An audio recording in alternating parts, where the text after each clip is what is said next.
Hər kəsə salam. Bugün sizlərlə birlikdə 6-cı sinif dərsliyin davamına baxacağıq. 7-ci sualda deyir ki, Aynur bir üzü ağ, o biri üzü isə şəkildəki kimi başqa rənglərdə olan 8 kartı rəngli üzü aşağı olmaqla sola düzdü. O bu kartları qarışdırdı və kartlara baxmadan təsadüfən birini açdı. Mümkün halların sayı nə qədərdir? Mümkün hal dediyimiz bütün ümumi hallardır. Onda bura baxsaq 1, 2, 3, 4, 5, 6, 7, 8 dənə ümumi kart var. Deməli, mümkün hallarımızın sayı 8-dir. Daha sonra açılan kartın qırmızı rəngdə olması hadisəsində əlverişli halların sayı nə qədərdir? Yəni, qırmızı kart neçə dənədir? Bizdən bunu soruşur. Şəklə də baxsaq, 3 dənə qırmızı kart var. Ona görə əlverişli halımız olacaq 3. Sonra deyir ki, qırmızı kartın açılması hadisəsinin ehtimalını tapın. Biz də bilirik ki, ehtimal əlverişli hal bölünsün ümumi halın sayıdır. Əlverişli hal 3 dənədir dedik. Ümumi halımız da 8-dirsə, deməli, bu kartlardan qırmızı çıxma ehtimalı 8-də 3 olacaq. Daha sonra gəlir 8-ci sual. Diaqramda teatr tamaşasına satılan biletlərin sayı və qiymətləri verilib. Təsadüfən bir tamaşaçı seçildi. Tamaşaçının hansı qiyməti olan bilet alması ehtimalı ən azdır. Cədvələ baxsaq görərik ki, ən az 200 manatlıq bilet alınıb. Deməli, 200 manat alan şəxsin seçilməsi az ehtimallıdır. Tamaşaçının hansı bilet alması ehtimalı ən çoxdur deyir. Yəni, hansı biletdən daha çox alınıb. Buradan görürük ki, 50 manatlıq biletdən alan daha çoxdur. Üçüncüdə deyir ki, tamaşaçının 100 manatlıq bilet alması ehtimal neçədir? Bunun üçün biz ümumi halları tapmalıyıq. Biletlərin ümumi sayına baxaq. 50 dənə 200 manatlıq, 60 dənə 150 manatlıq, daha sonra 90, üstə gəl 90, üstə gəl 110-dur. Bunları hesablasaq, bu hissə bizə 3-ü bir yerdə verəcək 200-ü, burada 200 verirsə, ümumi 400 dənə bilet satılıb. Deməli, ümumi halın məxrəcə yazacaq 400. 100 manatlıq bilet isə 90 dənə idi. Deməli, əlverişli yazacaq 90. Burada da sıfırları ixtisar edəsək, deməli, 100 manatlıq bilet alma ehtimalı 40-da 9-dur. Daha sonra 50 manatlıq biletin satışı 200 manatlıq biletin satışından neçə faiz çoxdur? Deməli, 200 manatlıq bilet 50 dənə idi. Bu 50 dənəyə biz 100% desək, 50 manatlıq özü neçə dənə idi? 110 dənə. 110 dənəyə də x faiz deyək. Buradan x-i tapsaq, 110 vurulsun 100 bölünsün 50 olacaq. 50 ilə 100 ixtisar getsə, eləyəcək 2, bu da 220% eləyir. Neçə faiz çoxdur dediyinə görə 220-dən çıxacaq 100%, bu da eləyəcək 120%. Deməli, 120% daha çoxdur. Sonra gəlir 9-cu sual. 9-cu sualda deyir ki, dəvə quşu yumurtalarının ölçüsü müxtəlif olur. Bu halda da verib bizə. Artan sıra ilə yazaq. 14, 15, 17, 17, 18, 21. Bir dəvə quşunun yumurtasının ölçüsünün ədədi ortası nə qədərdir? Deməli, bu ölçüləri cəmləyib, toplamda 6 dənə sayı varsa 6-ya böləcəyik. Tamam, tapsaq. 17 üstəgəl 17. Burada 18-dən də 2 dənədir. Yenidən yazaq bunu. 14, 15, 17, 17, 18, 18 və 21-dir. Bu hissəni toplasaq 29, üstünə 21 də gəlsək 50 verəcək. Daha sonra 17-nin üstünə 18 gəlsək 35 eləyər. Bir dənə də 35 burada, cəm 70. Bölsək 6-ya 120 böl 6, bu da bizə verər 20. Deməli, ədədi ortası 20 imiş. Verilən ədədlərin medianını tapın. Medianı necə tapacağıq? Burada, deməli, bir dəqiqə, cəmi 7 say var. Bunu 7-yə bölməliydik. 120 bölünsün 7 olacaq ədədi ortası. 20 yox, 120 bölünsün 7. Daha sonra, bunun medianını tapmağı bizdən istəsə, ortada duran ədəd 17, deməli, medianı da 17 olacaq. Üçüncüdə soruşur ki, dəvə quşu yumurtalarına ən çox hansı ölçülər rast gəlinir? Bu da elə moda deməkdir. Yəni, bu ölçülərdən hansı daha çox təkrarlanır? Bu da 17 və 18 sm olacaq. Daha sonra 10-cu sual. 10-cu sualda deyir ki, spinner bərabər hissələrə bölünüb onun əqrəbini fırlatdıqda qırmızı hissəyə düşmə ehtimalını tapın. A-da baxaq. A-da qırmızı olmadığına görə ehtimalımız 0-dır. Yəni bu mümkün olmayan hadisədir. B-yə baxsaq, 2 hissəyə bölünüb, deməli ümumi hissəmiz 2-dir. Bu 2 hissədən yalnız biri qırmızıdır. Onda ehtimalımız olacaq 2-də 1. C variantına baxsaq, ümumi 4 hissəyə bölünüb, bu 4 hissənin ikisi qırmızıdır. Onda olacaq 4-də 2. Bunu da ixtisar eləsə elə 2-də 1 qalacaq. Sonra D variantı. D variantına baxsaq, 6 bərabər hissəyə bölünüb. Bu 6 bərabər hissəndə yalnız 3-ü qırmızı ilə rənglənib. Deməli, bu da 6-da 3, ixtisar eləsə 2-də 1 olacaq. Y variantına baxsaq, 6 hissəyə bölünüb və 6-sı da tam qırmızı olduğuna görə ehtimalı 6-da 6-dır, bu da 1 deməkdir. Yəni bu yəqin hadisədir. Hər bir halda spinner qırmızı hissənin üzərində dayanacaq. Sonra gəlir 11-ci tapşırıq. Diaqramda 6-cı sinif şagirdlərinin hansı ayda neçə ad günü olduğu haqqında məlumat verilib. Aylardan ibarət verilənlərin modasını tapın. Moda nəyi bildirir?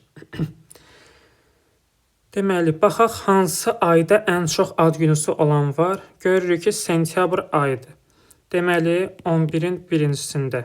Modamız olacaq sentyabr ayı. Səbəbi də nədir? Çünki burada ən çox bu ayda uşaqların ad günüsü olub. Bizə deyir ki, modanı tapın. Moda nəyi bildirir? Moda da ən çox təkrarlanmağı bildirir. Sonra ikincisi, təsadüfən seçilmiş bir şagirdin doğum gününün mart ayında olması ehtimalı nə qədərdir? Bunu tapmaq üçün biz ümumi şagirdlərin sayını bilməliyik. Burada da cədvələ baxsaq, yanvarda 5, daha sonra 4, sonra 7, sonra 3, 2, sonra yenə 3, neçədən oldu? 6 dənə. Deməli biz iyun ayını dedik 3, sonra 6, 10, sentyabrda 10 nəfərin olub, sonra 6 nəfər yenə oktyabrda, daha sonra noyabrda 5 nəfərin ad günüsü olub, bir də dekabrda 4 nəfərin ad günüsü olub. Ümumi uşaqların sayını tapaq. 5-in üstünə 5 gəlsəm 10, 10-un üstünə 10 gəlsə 20. 30, bu hissə elədi 40, 50, 55. Deməli, ümumi 55 şagird, ümumi say. Bizdən deyir ki, mart ayında olması ehtimalını tapın. Martda da görürük ki, 7 nəfər doğulub. 7 nəfər də bizim üçün olacaq əlverişli hal. Ehtimalı soruşursa, ehtimal bərabər olacaq 7 bölünsün 55-ə. Bu qədər. Çünki ehtimal bərabəri də əlverişli hal bölünsün ümumi hala. O düsturdan istifadə edərək tapırıq ki, 55-də 7-dir. Sonra gəlir 12-ci tapşırıq. Yaşıl Dünya Klubunun üzvləri yay aylarında plastik qab yığıb təhvil verdilər. Klub üzvləri orta hesabla hər ay neçə kiloqram plastik qab yığıb təhvil verdilər. Yəni bu aylar üzrə ədədi ortanı tapaq. Mayda 20-dir, iyunda 50 idi, sonra 60, bir də 40 olub. Bunları toplasaq eləyəcək 170, ümumi 4 ay olduğuna görə cəmləyib 4-ə bölürük. Bunu da tapsaq 4, 2, 42 tam 4-də 2, yəni 42 tam 10-da 5. Daha sonra iyul ayında təhvil verilən qablar iyun ayında təhvil verilən qablardan neçə faiz çoxdur? İyun ayında baxaq, deməli təhvil verilib 50 qab, buna deyək 100%. İyul ayında deyir nə qədər çoxdur? İyul ayındakını deyək x faiz. Buradan x-i tapsaq 60 vurulsun 100 bölünsün 50. 100-dən 50 ixtisar getsə 20, bu da eləyəcək 120%. Deməli, iyul ayında 120% təhvil verilib plastik qab. İndi bizdən bunların artımını istəyirsə, 120-dən çıxacaq 100-ü, bu da eləyəcək 20% artım. Sonra, avqust ayında yığılan qablar may ayına nisbətən artıb ya azalıb. Avqust ayında may ayına nisbətən. Mayda 20 olub, avqustda 40 olub. Nisbətən daha da artıb. Neçə faiz artıb onu tapaq. 40-a, daha doğrusu avqust ayında may ayından. Deməli, may ayındakına 100% deyək, yəni 20-yə 100% deyək, 40-a x% deyək. Yəni, avqust ayındakına x% desək, x bərabərdir 40 vurulsun 100 bölünsün 20. Bunu da hesablasaq, 20 ilə 40 ixtisar gedər, yuxarıda qalar 2, bu da eləyir 200%. Neçə faiz artıb deyirsə, 200%-dən çıxacaq 100%-dir, bu da eləyəcək 100% artım. Sonra gəlir 13-cü tapşırıq. Diaqramda 60 şagirdin hansı idman növü ilə məşğul olduğu barədə sorğu nəticəsi verilib. Hər idman növünə gedən şagirdlərin sayını faizlə tapın. Deməli, baxsaq, 360 dərəcəyə çevrə tamamda. 360 dərəcə bizim üçün 100%-dirsə, 90 dərəcə x%-dir. X-i buradan tapsaq, 90 vurulsun 100 bölünsün 360. İxtisar getsə aşağıda qalır 4. Bu da eləyir 25%. Futbola gedən 25%-dir deməli. Yüngül atletikada 90% olduğuna görə deməli, burada da 25% tələbə var. Daha sonra yenə 360-a 100% desək, baxaq 72 dərəcə y% olsun.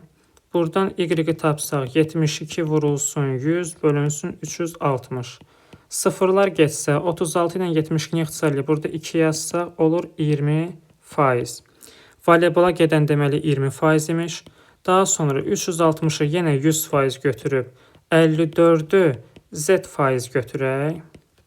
Buradan da z-i tapsaq 54 vurulsun 100 bölünsün 360 daha doğrusu. Sıfırlar getsə 36 ilə 54-ü ixtisar etsək, burada 3, aşağıda 2, 2 ilə də 10 ixtisar getsə 5, bu da 15% eləyəcək. Deməli, basketbola gedən 15%-dir, tenisə gedən də 15%-dir. İndi bizə deyir ki, birincisini, şagirdlər ən çox hansı idman növləri ilə məşğul olurlar? Ən çox dərəcə futbol və yüngül atletikada olduğuna görə bu idman növü ilə daha çox məşğul olurlar. Daha sonra, tenisdə neçə nəfər məşğul olur? Deməli, tenisə gedənləri tapdıq ki, 15%-dir. 60 nəfər bizim üçün 100%-dirsə, baxaq 15 nəfər şagird A nəfər olsun. Biz 15% neçə nəfər olduğunu tapmalıyıq. Buradan A-nı tapsaq, 60 vur 15 bölünsün 100. Burada da nə olacaq? Bunlar getsə, 10 ilə 6 getsə, yuxarıda 3, aşağıda 5 qalsa, 5 ilə 15 də ixtisar getsə, eləyəcək 9 nəfər. Daha sonra, futbola və voleybola gedən şagirdlər bütün şagirdlərin neçə faizini təşkil edir? Futbola gedən tapdıq ki, 90 dərəcə 25%-dir, voleybola gedən isə 20%-dir. Deməli, bunlar toplamda 45% eləyəcək. Sonra, yüngül atletika və basketbola gedən şagirdlər cəmi neçə faizidir? Yüngül atletika 90 dərəcə idi, oldu 25%. Basketbola gedənlər isə 54 dərəcə idi, yəni 15%. İndi biz bu 25% ilə 15% toplasaq, eləyəcək toplamda 40%. Sonra sonuncu, təsadüfən seçilmiş bir şagirdin futbola getməsi ehtimalı neçədir? Deməli, baxaq ki, futbola gedən şagird ümumiyyətlə neçə nəfərdir? 25% demişdik. 25% olsun B nəfər. Toplamda 100%-lər bunlar və deyir ki, bütövlükdə 60 şagirdlər. Onda 60 nəfər də olsun 100%. Buradan B-ni tapsaq, B bərabərdir 25 vur 60 böl 100. 25 də 100 ixtisar getsə qalır aşağıda 4, 60 da 4-ə böləndə 15 eləyəcək. Deməli, ümumilikdə 60 nəfər var. Ehtimal bərabər nə olacaq? Əlverişli hal bölünsün ümumi hal. Ümumilikdə 60 şagird var. Əlverişli hal da bizim üçün futbola gedənlərdir. Tapdıq ki, futbola gedəndə 15 nəfərdir. Deməli, yuxarıda yazacaq 15. Bunu da ixtisar eləsək qalır 4-də 1. Bu da eləyəcək 0,25.